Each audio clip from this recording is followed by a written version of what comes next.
Time now for Unstoppable Performances presented by Ram Trucks. And how about a top 10 showdown in the SEC as 5th-ranked Ole Miss heads down to Athens to take on your Georgia Bulldogs, who are ranked 9th in the country. Trev, your Dogs have been rolling as of late, winning 2 straight, and now facing a team at the top of the SEC standings. Opening as a touchdown favorite should be a good one, but as we look at the matchup, Trev, given the state of the SEC halfway into the season, what's your assumption? Look, it's wide open, as one Josh Pate has said. It's what the Big 12 was supposed to be walking into the season before Texas Tech just ran roughshod over everybody. The Georgia team has a little good, bad, and ugly. The good being that they're gritty. They have fought back in a few contests, almost won all 3 of them, losing to Alabama, beating Tennessee, and most recently Auburn. The bad is they can't get the pressure without sending extra bodies. 3rd worst in pressure percentage when it comes to, or excuse me, 2nd worst in pressure percentage when they don't blitz, 5th best when they do blitz.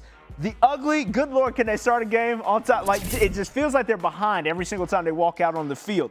They are unable to convert offensively on 3rd down, averaging less than 7 yards, air yards per pass attempts, 3rd worst in the SEC. And then defensively, they're giving it up on 3rd down like no other. 48% conversion rate on 3rd down for all of their opponents. So it's just bad start after bad start. So it ties into the good, which is that they're able to battle back. I would just wish that they don't have to battle back on a week-to-week basis. Yeah, that's what I was going to say. This has been a problem consistently with Georgia for those bad starts. They start slow, but somehow find their way to get back into the matchup. But yeah, they're battling, right? They're a team that can get back into it. And they're going to go against an Ole Miss team where they should not start slow because they have an explosive offense 100%. Where they can hold you back for the majority of that time. But when you look at that game against Auburn, you said it, that Jackson Arnold fumble completely flipped the ball game because it was down the hill for Auburn from then on. They were 8 of 10 on 3rd down until that fumble happened at the goal line, and then they could not convert a 3rd down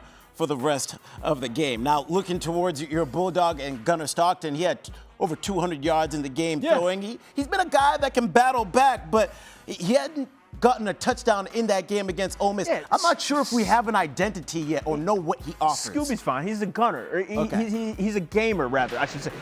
It's something that you cannot tangibly account for. Stetson Bennett vibes, where it's just the dude makes the play when it is absolutely necessary. We saw it against Tennessee on that 4th down touchdown to tie things up. We saw it in Auburn with that rush that you just saw around that right side to seal the deal of the game. Gunnar is going to wow you with 2 or 3 plays a game.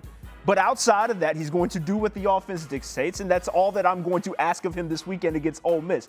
Just let that run game roll. You be a part of it, and you'll be good to go as long as you're able to capitalize on any mistakes that Ole Miss team makes. The quarterback matchup is fascinating with Gunnar because he's going to be going against what is probably one of the best quarterback story in the entire country. No doubt. Trinidad Chambliss is a guy who came over from a Division II program, becomes a starter because Austin Simmons got hurt early on in the season, and he's just held on to that position with a death grip as a guy who's not just deadly in the passing game, as you're seeing here, but he can hurt you with his leg. Trinidad Chambliss this week against Washington State, they were struggling. Yes, they were. They were down 14 points at halftime, 14-0, but then he was able to put together that run that you just saw. I was pointing at the screen because it's there for me. That's what you were looking at. He ran that run, that touchdown in, and then they began to put together a comeback. But they were over a 30-point favorite against Washington State, and they won by 3 points, which, when you talk about slow starts, that's another thing that Ole Miss better clean up as they take on Georgia. Lane Kiffin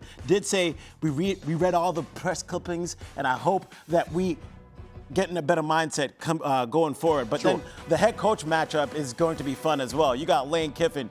You got Kirby Smart. I mean, what excites you about that? I just love the fact that I can lean on Kirby Smart to make the right decisions more often than not than anything. I think Ole Miss has like an unserious vibe, and that can be really fun in some instances. But what you get from Kirby Smart is tried and true. You understand that he is going to maximize the talent that you have, even with the Georgia roster that doesn't necessarily have the talent that they have had in years past. He's a high floor guy, even if the ceiling is relatively low for a roster like Georgia's this season.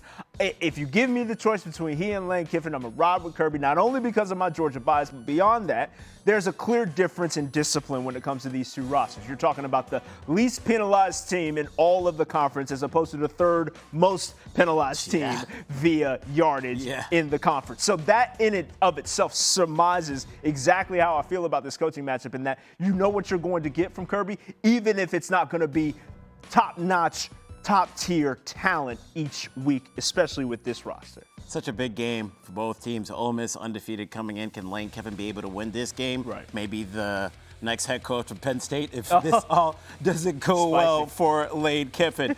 You want this, you got that. No way, watch them walk right past you. Run fast while you have the chance. Don't speak, let